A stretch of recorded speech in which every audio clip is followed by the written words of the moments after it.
Hello नमस्कार जय हिंद दोस्तों। आप सभी भविष्य के भावी परीक्षार्थियों का हमारे यूट्यूब चैनल पर हार्दिक स्वागत है। दोस्तों आज की वीडियो में देखेंगे मृदा से संबंधित 50 महत्वपूर्ण प्रश्न जो बार बार की परीक्षाओं में पूछा जाता है, जो परीक्षा की दृष्टि से बहुत ही महत्वपूर्ण है। तो दोस्तों यदि आप हमारे चैनल पर नए हैं तो चैनल को लाइक करिए, सब्सक्राइब करिए, बेल आइकन दबाइए ताकि हमारे वीडियो का नोटिफिकेशन आपको सबसे पहले प्राप्त होता रहे। तो दोस्तों आज का पहला प्रश्न देखते हैं। भारतीय कृषि अनुसंधान परिषद के अनुसार भारत में कितने प्रकार की मिट्टियां पाई जाती हैं?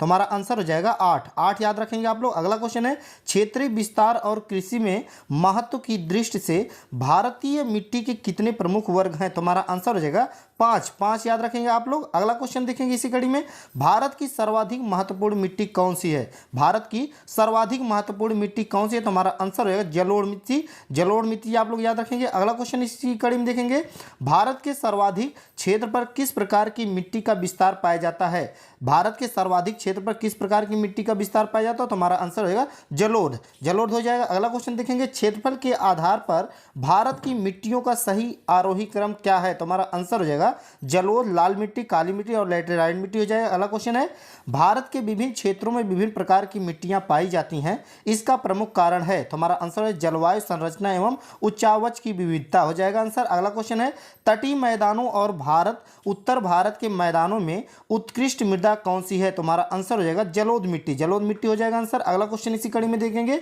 नवीन जलोढ़ मिट्टी को अन्य किस नाम से जाना जाता है? वेरी इंपॉर्टेंट क्वेश्चन है, ये प्रश्न बार बार परीक्षाओं में पूछा जाता है, इसे इंपॉर्टेंट लगाएं। तो हमारा आंसर है खादर मिट्टी के नाम से जानते हैं। पुरानी जलोढ़ मिट्टी को अन्य किस नाम से जाना जाता है? ये बार बार प्रश्न पूछा जाता है, नवीन मिट्टी और पुरानी मिट्टी के बारे में पूछा जाता है। तो आंसर हो जाएगा बांगर याद रखेंगे। अगला क्वेश्चन है, भारत के उत्तरी मैदान की मृदा सामान्यता कैसे बनी है? तो हमारा आंसर हो जाएगा तल्लोचन याद रखेंगे। अगला क्वेश्चन इसी कड़ी में देखेंगे, हमारा क्वेश्चन है, गंगा के जलोढ़ मिट्टी की भूमि सतह के नीचे है लगभग कितने पर? तो हमारा आंसर हो जाएगा 600 मीटर। आप लोग 600 मीटर याद रखेंगे। यदि वीडियो पसंद आती है चैनल को लाइक और सब्सक्राइब जरूर करें। अगला क्वेश्चन है, गंगा के मैदानों की पुरानी कछारी मिट्टी क्या कहलाती है? तो हमारा आंसर हो जाएगा बांगर के नाम से जानते हैं। अगला क्वेश्चन इसी कड़ी में देखेंगे, किस प्रकार की मिट्टी के लिए न्यूनतम उर्वरक की आवश्यकता होती है? तो हमारा आंसर हो जाएगा जलोढ़ मिट्टी में न्यूनतम उर्वरक की आवश्यकता होती है। तो हमारा आंसर हो जाएगा। अगला क्वेश्चन है, गंगा के मैदान की पुरानी कछारी मिट्टी क्या कहलाती है? गंगा के मैदान की पुरानी कछारी मिट्टी क्या कहलाती है? तो हमारा आंसर है बांगर के नाम से याद रखेंगे। भारत में समस्त स्थल भाग का कितना प्रतिशत जलोढ़ मिट्टी से ढका है? तो हमारा आंसर हो जाएगा 24% आप लोग याद रखेंगे। अगला क्वेश्चन है, जलोढ़ मिट्टी में जब बालू के कणों और चीका की मात्रा लगभग बराबर होती है तो उसे क्या नाम दिया जाता है? तो हमारा आंसर हो जाएगा दोमट मिट्टी याद रखेंगे।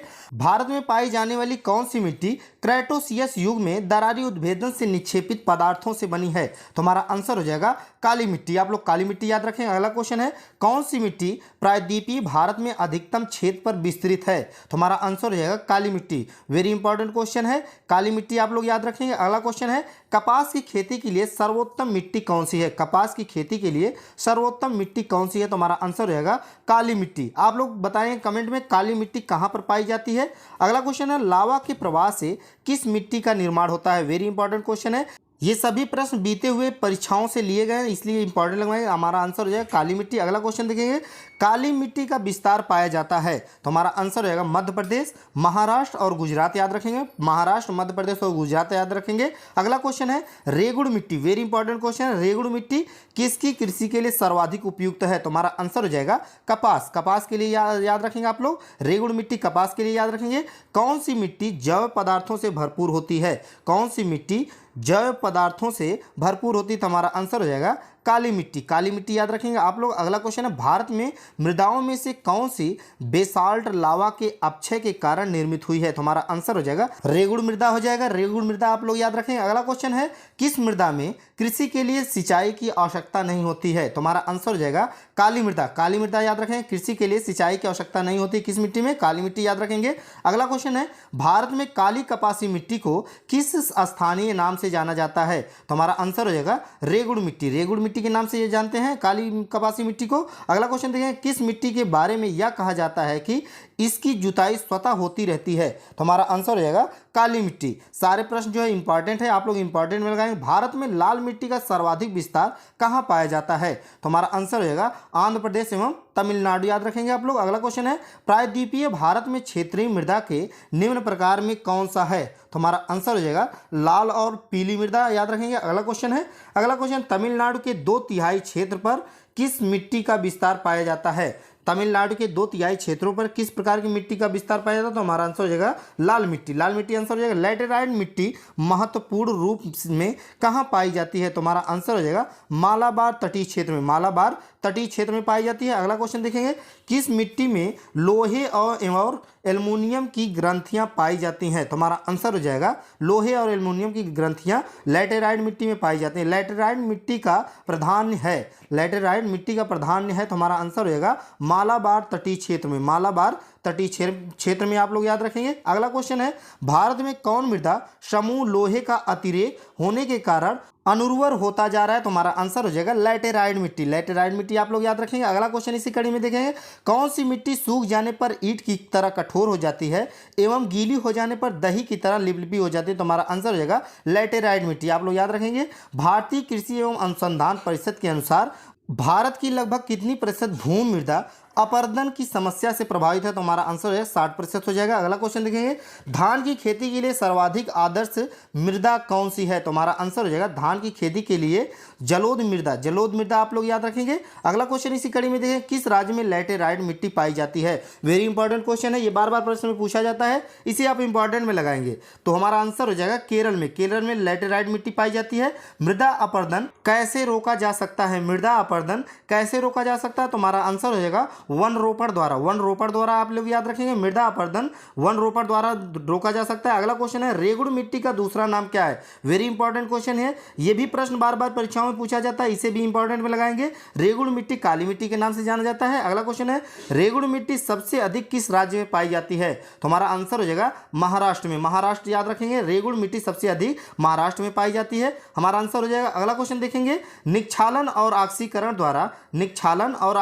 द्वारा निर्मित मृदा कौन सी है? तो हमारा आंसर रहेगा मखरला मिट्टी। मखरला मिट्टी हो जाएगा। अगला क्वेश्चन देखेंगे, अपरदन के प्रकारों में से किसके कारण चंबल के खडन बने हैं? तो हमारा आंसर हो जाएगा अवनालिका। अवनालिका जिसे गली के नाम से जानते हैं, आप लोग याद रखेंगे। अगला क्वेश्चन है, किस प्रकार की मिट्टी में कार्बनिक पदार्थों की अधिकता होती है? तो हमारा आंसर हो जाएगा काली मिट्टी में। काली मिट्टी में कार्बनिक पदार्थों की अधिकता होती है, आप लोग याद रखेंगे। अगला क्वेश्चन है, महाराष्ट्र में सर्वाधिक मात्रा में पाई जाने वाली उपलब्ध मृदा कौन सी है? तो हमारा आंसर हो जाएगा महाराष्ट्र में काली मिट्टी बहुत अधिक मात्रा में पाई जाती है, आप लोग याद रखेंगे काली मिट्टी हो जाएगा आंसर। अगला क्वेश्चन देखेंगे, तेजाबी मिट्टी को कृषि योग्य बनाने हेतु किसका उपयोग किया जाता है? तो हमारा आंसर हो जाएगा लाइम। लाइम हो जाएगा आंसर। अगला क्वेश्चन देखेंगे इसी कड़ी में, प्रचुर कैल्शियम वाले मृदा को क्या कहा जाता है? वेरी इंपॉर्टेंट क्वेश्चन है, प्रचुर कैल्शियम वाले मृदा को क्या कहा जाता है? तो हमारा आंसर हो जाएगा पेडोकल। पेडोकल आंसर हो जाएगा, आप लोग याद रखेंगे।